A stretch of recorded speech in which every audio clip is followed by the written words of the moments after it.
Hello again, and welcome to another episode of the Fun Fans Podcast. I'm your host, James Dillard. With me, as always, my co-host, Bailey Jackson. How you doing, Bailey? I'm good. Great Sunday. Got a little rain.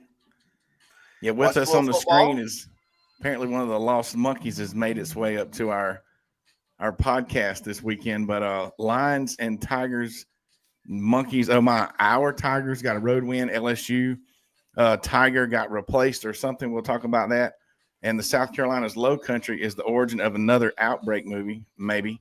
And the first college football playoff rankings put pressure on some, and it showed. But first, the Fanboys are a proud part of Greenville Sports Media, Greenville Sports Media Podcasting Network. If you're a true sports fan, Greenville Sports Media is perfect for you. Find various nationwide podcasts, the latest articles, other sports media at greenvillesportsmedia.com, who can also be found on all forms of social media. Just like the Fun Fans podcast is the official podcast for Clemson fans. And we are also brought to you by Reuben's Food, Sports, Spirits, and Catering, the best wings around, with 2 locations in the upstate, 1083 Batesville Road in Greer, South Carolina, and 11028 Anderson Road in Piedmont. You can find them at RubensC.com. Rubens is simply a great place to eat for all sports fans. Yes, thanks to Ivy O'Sullivan Healthcare Services. At Ivy O'Sullivan, they're more than just chiropractors. Since 1977, this family-owned business located in downtown Spartanburg has been helping people with techniques other than the typical twisting and popping that can sometimes make people nervous about trying a chiropractor. I've been a patient my entire life, and I take my own children there as well. If you mention the Fun Fans podcast, they'll donate 100% of your initial evaluation cost to their charity of the month. So call them at 864-583-3967 or find them at ivyosullivan.com to feel better and function at your best. Okay, so Bailey, did you hear about the monkeys for real? I did. So like 30 plus primates is the way the news article read. You know, if you're we're worldwide, and also if you're listening, we're in the upstate of South Carolina here, but in the lower state of South Carolina, just a few hours drive away, depending on traffic. Apparently, there's a lab down there that does who knows what. Hopefully, some tests, but nothing bad. And somebody left the door unlocked or something, right? So we were all put on warning to, well, not we all, but depending on where you were in the area, lock your doors and hide your wife and hide your kids and call 911 if you see a monkey. I'm going to go.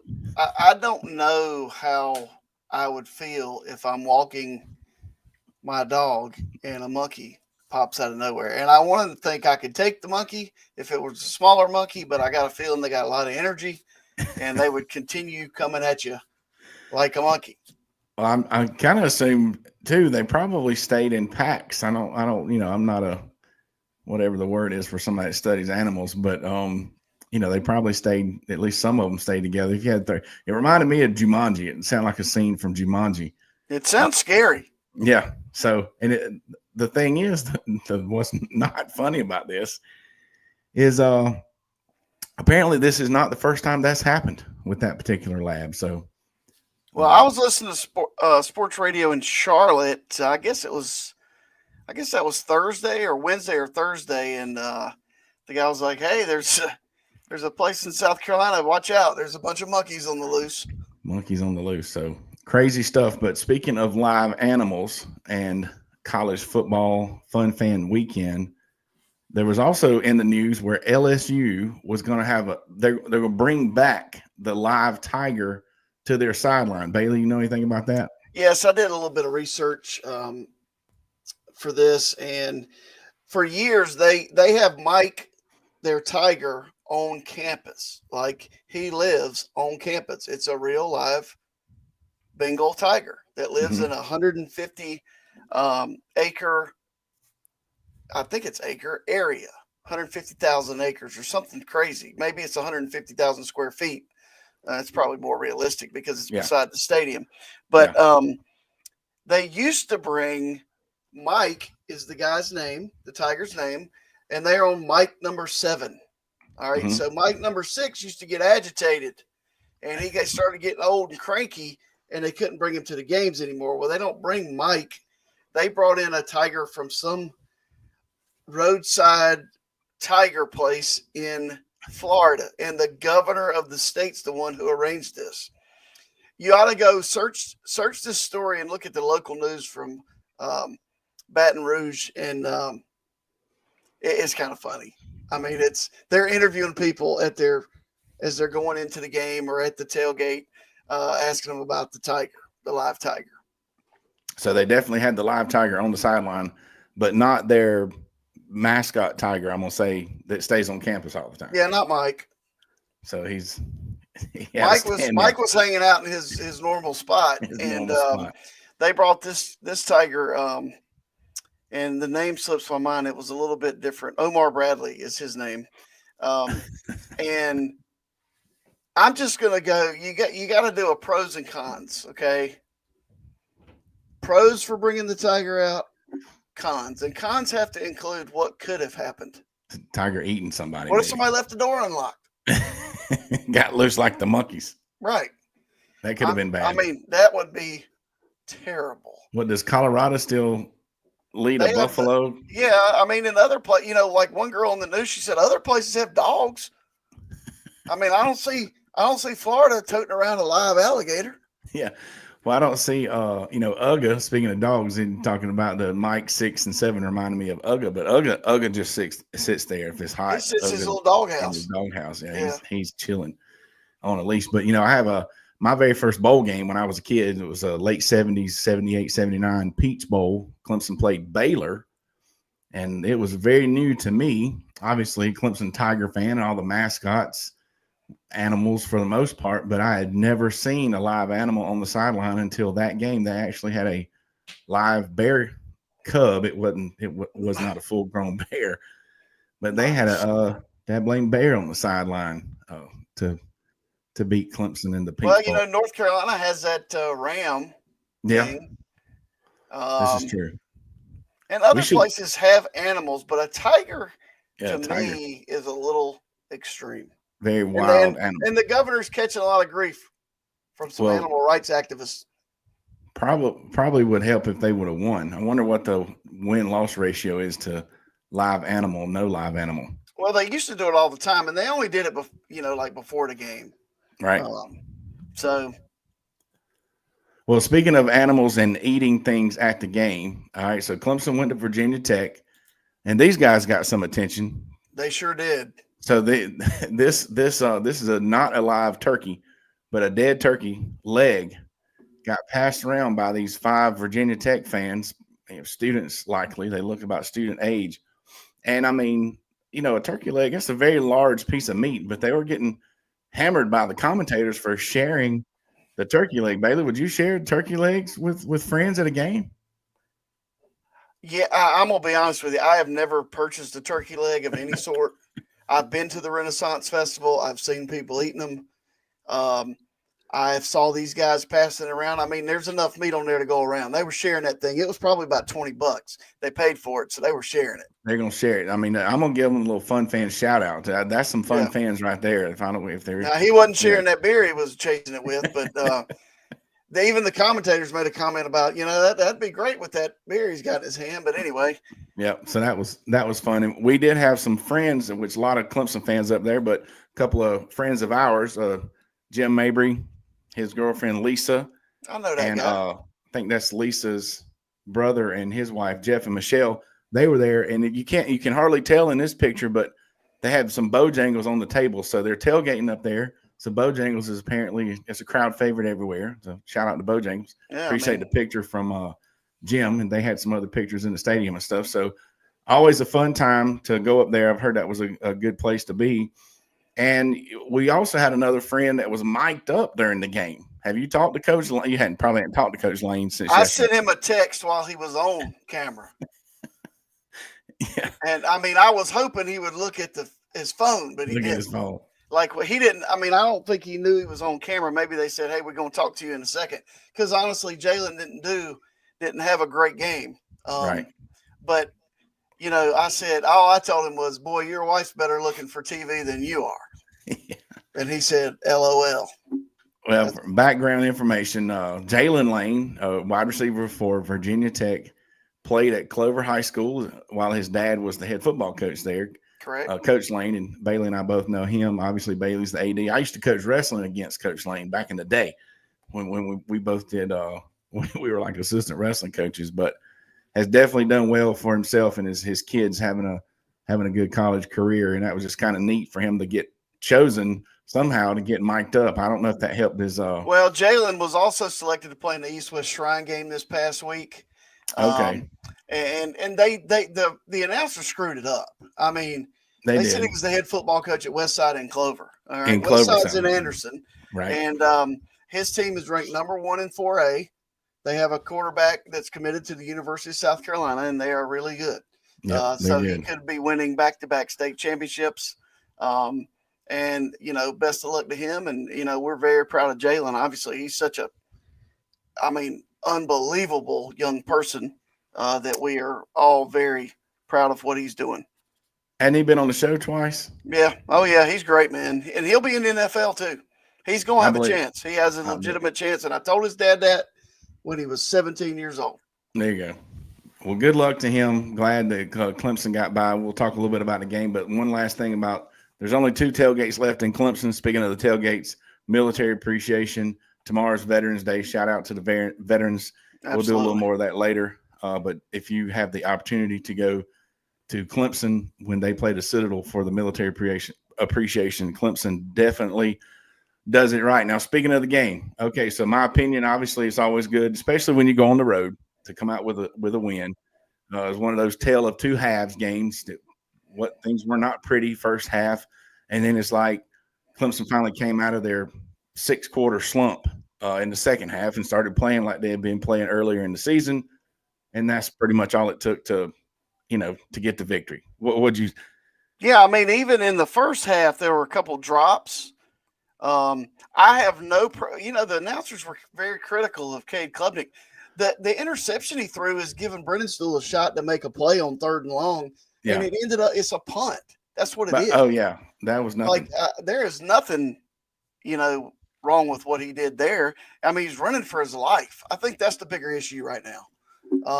Now they did what I've seen with Clemson is that if they're stuffing the run inside, they make adjustments and they stretch them out a little bit. I thought Maffa had a great game. And I thought Klubnik made some great runs.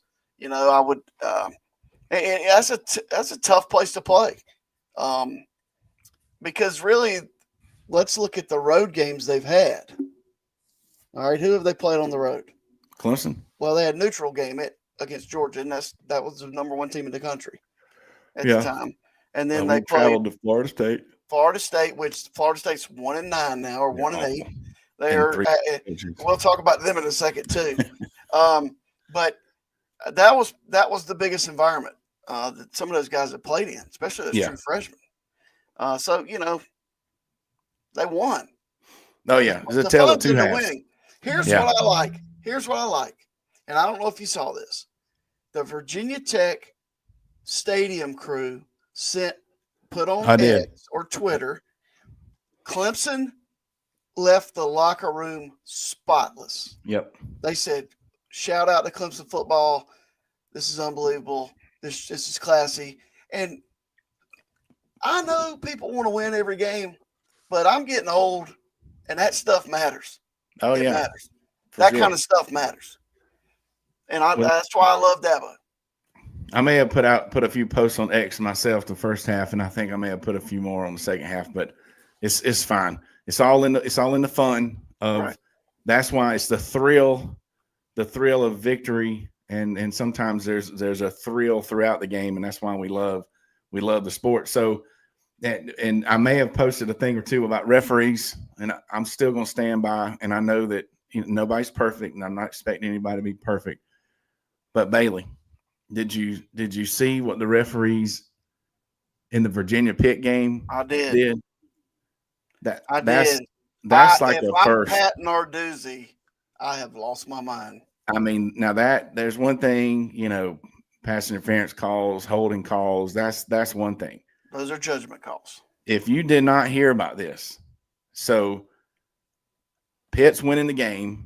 by more than a field goal, but less than a No, touchdown. they're down. They're down 2, aren't they? Or they're No, down Pitt 2. was winning. They're Pitt up was 2. winning. It's Was 4th it and just 1. Virginia had the ball? 21-19. Yeah, 21-19. Virginia's 4th and 1. They run a play and get stuffed by Pitt. But then the referees, I don't know, they just blew a whistle or whatever and let them rerun the down and said it was due to the referees being out of position. Right. And Virginia gets the first down and goes on and scores and goes on and wins the game. I have never heard that before.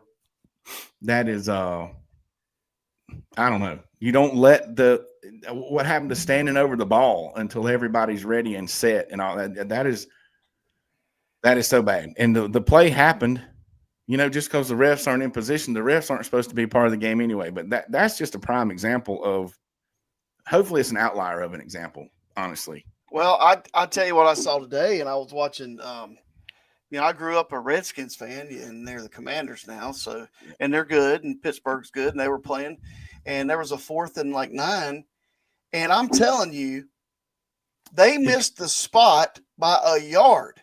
Then they reviewed it. They reviewed it and they didn't move. They missed the spot by a yard. Like where they spotted the ball, he was past that when he caught the ball. I agree. That should have been a first down. And I just don't know how if you have review and all that, you miss it that bad. But things happen. Things happen. But the main thing, in my opinion, the biggest thing about the game that's the positive and the good sign of Clemson coming out of their slump is that they made a field goal at the end without it getting blocked. That was awesome. So we're moving forward. Yeah, they got it. They got to figure that out because, some of the longer field goals, he does kick a little bit lower, but you can't have so many blocked. No. And that's the only reason they scored.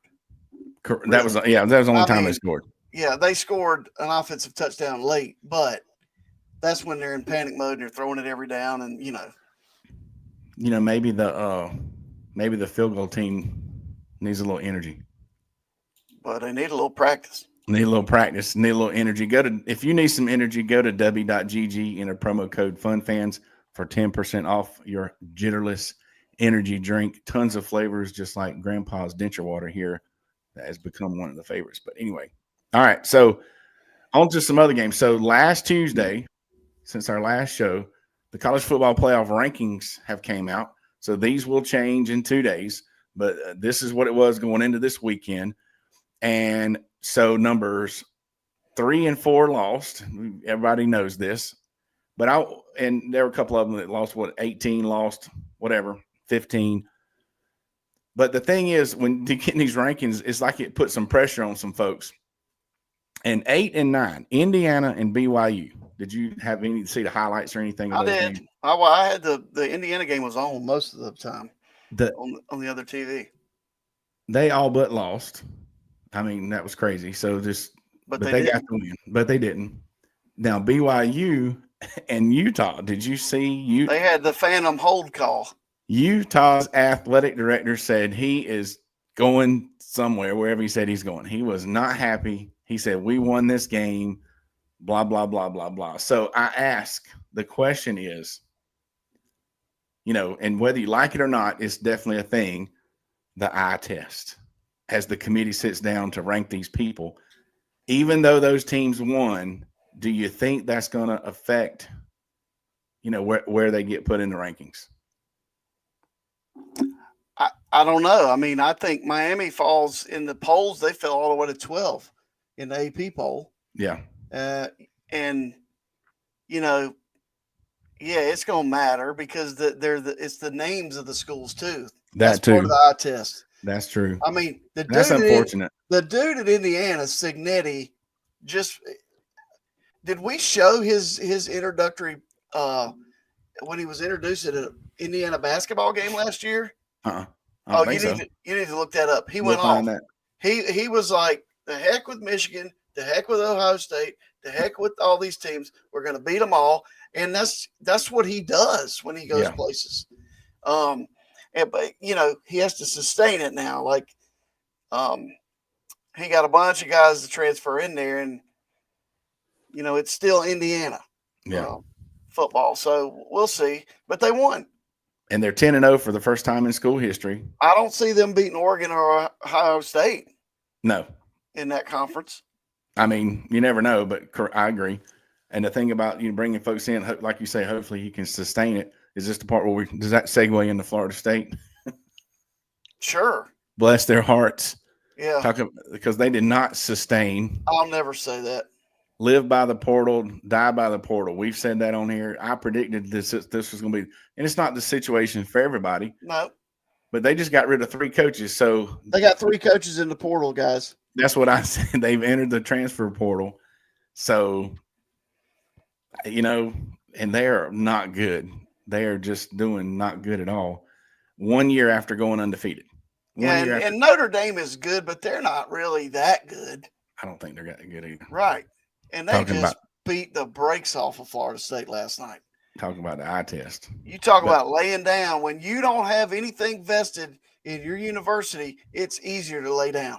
Correct. And I think we're going to see more of that, and we can talk about this more on another show, especially when we get into bowl season. But I'm worried. We talked about this a little bit last year. Bowl season is going to be more of a preseason for next year than a postseason for the current year. I'm kind of glad that the 12-team playoffs started at the same time, all this NIL transfer portal stuff, because it'll keep more teams involved in their postseason games because they're definitely relevant. But on the flip side of getting scared off or losing after the first rankings, boy, did Alabama and Ole Miss up their stock. Yeah, they did. This past Saturday. That was a huge statement. Once again, I honestly, I love the way Alabama, they basically just used their quarterback. He was a tailback and just ran up and down the field. That was and honestly, I mean, we're not going to sit here and say ever that that's not the toughest conference for college football, because it is. We know that. Week in and week out, you got to bring it. And if you have a bad game, you're going to get beat. Yep. But that's by anybody. And there's one team playing as good as anybody in the Southeastern Conference right now, and that's our friends down the road in Columbia. Yep. I have been in multiple conversations with people lately, and they say, well, you would do this if Clemson lost, so we won. I said, no, I wouldn't. I'm giving y'all love every week. Because their defense is good. They're legit. And I'm going to tell you, when they play at Clemson, the first half is going to look ugly. I'm going to go ahead and call it. The first quarter will probably determine who wins the game. Right, because Clemson is going to have to feel out the situation. Right. However, they have basically 2 offensive options. Their quarterback, who is really good and is going to be really good. Yep. And their running back, who they, paid $1 million, came in from Arkansas. Yeah. That is, but they are good. And yeah, they're good. That game, what you said earlier was like, okay, well, if they're good, that's better. It absolutely is. It is. Because Clemson could beat Pittsburgh, even though they've lost 2 in a row. They just beat Virginia Tech, a decent team. They beat Pittsburgh, and then they have a chance to beat South Carolina at the end of the year. And then all of a sudden, they're not 17th anymore. They're higher, wherever they're going to be ranked this week. Yeah, I don't see, that we could sit here and talk forever about Clemson making the ACC championship game and or making the college football playoffs. Coach Rick on the ACC Huddle said the same thing yesterday that I said last Sunday, that Clemson really has just as good, if not better, chance making it to the 12-team playoff without playing in the ACC championship game. But you got to win. You might have to, win decisively, especially and including Pittsburgh and South Carolina for sure. But, the chances of Clemson making the ACC championship game is very low. We don't have any of the tiebreakers in our favor. But honestly, I don't know that that's going to hurt. All you need Miami to do is lay an egg at Syracuse. Yeah, that could happen. And that would definitely help Clemson, but you got to get in there and win. When you lose to South Carolina and then lose an ACC championship game, we're probably definitely going to be out of the playoffs. If we lose South Carolina, we're going to have to win the ACC championship game, which brings up I looked at it a little bit and I said, you could go crazy with this. Do you realize? Because I didn't realize. I think everybody kind of assumes, the top 4 seeds get a bye. If you win your conference, you're one of the top 5 seeds. Right. And I think everybody just assumes, because I did, that those 4 are the Power 4 conferences. But did you know that that's not necessarily the case? Right. If Boise State could be in there. Yeah, Boise State, if they stay ranked ahead of everybody, or some conference championship, which could be likely with the ACC or the Big 12, they could get the bye. And then the ACC champion or the Big 12 champion could get in the other, it's like where you fall in the mix. And if you're out of the 12, you get number 12. I mean, so right. It's a Power 4. Oh, it don't even have to be a Power 4 conference. I mean, I don't think that's going to happen. But if you're ranked below, if your champion is ranked below another conference champion, even if it's a group of 5 conference, they're going to get in. Right.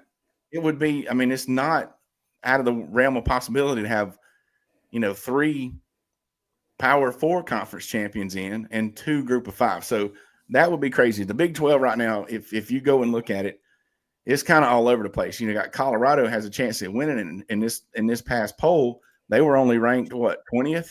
Right. So somebody scoots, if Boise State gets to their conference championship game and loses, and then that puts a whole other team in the playoffs, it can be crazy. But I just we'll wrap that up with kind of echoing what Bailey said. I'm going to make a prediction, and we've said it like Bailey said. We give the SEC credit; they're definitely the best conference. They're probably going to get 4 teams in, and I think they deserve it. Those are they got 4, 5, 6 really good football teams right in that conference. So if they get 4 teams in, that's not going to bother me a bit. But I'm also going to predict the ACC and the Big 12 combined only get 3 teams. That just might be the way the cookie might just be 2. It might be. Because see, when you got Army and Boise State, correct, they're gonna not. It's just gonna be like basketball. Somebody's getting left out. Somebody's getting left out. But if you just handle your own business, you don't have to worry about getting left out. Right. That's right. We can do it. Or and whoever, any of these teams, if you won and you're anywhere on this list, honestly, and you won this past Saturday, mathematically, technically, you still have a shot. So enjoy your fandom. It's definitely a fun fans season. Tuesday is going to be very interesting, minus the election, right? It might not be as interesting as last Tuesday. This last Tuesday was crazy with the first college football and everything. So anyway, that's what we say about the college football. Anything else about the playoffs, Bailey? Like I said, we could talk about this stuff forever, and some people will do that. I'm good. We're ready for the next tailgate. And speaking of last thing, tomorrow is the actual Veterans Day. So thanks to all the veterans. We can't, you can't say that enough. I want to give a shout out to my school, just real quick, kind of biased shout out. We do a Veterans Day program every year, and it's just unreal good. We get lots of compliments, but that's not why we do it. And you can tell that the veterans there feel appreciated when they leave, and that's kind of the point. So good job, GMC, and thanks for the folks that put that on. I would like to say this real quick. Yeah. I didn't mean to cut you off. No, go. Men's basketball, Clemson, different, but still going to be pretty good. Women's basketball is off to a hot start with their new head coach. And the Savannah Bananas played the baseball team the other night. Oh, that was awesome. And actually, they had to find guys for Clemson that could do all the dances. And a kid that went to Clover, Deion Brown, started the game on the mound for the Tigers. So nice. He has some good moves out there. Well, I found out, one of Clemson's players rode in on a horse and did his at-bat in some cowboy boots. Nice. He's a Dillard. Okay. Jay Dillard. So maybe we can get those 2 guys on the podcast sometime. And the Bananas come back in the spring. I didn't even know anything about them playing baseball the other night, but I put in the lottery to get some tickets to the. Hey, somebody tell Coach Backich, keep your shirt on, dude. Listen, Obviously, you work out and you run and you do all that. You make the rest of us look bad. Okay, keep your clothes on. hey, I don't blame you. I don't blame you. So we had a great show tonight. Hope you enjoyed it. Hope you're enjoying it. You know, you hate to say it, but the college football season is definitely coming. The regular season, at least, is coming to a close end here. Enjoy your tailgates, and thanks again to all the veterans. Thanks again for checking us out each and every Sunday. Don't forget to click subscribe on the Fun Fans Podcast YouTube channel, as well as your favorite podcast platform. Follow us on social media, and please share. Reach out to become a sponsor on behalf of the Fun Fans Podcast. J Thrill Entertainment, Greenville Sports Media, and Bailey Jackson. Go Tigers. Go Tigers.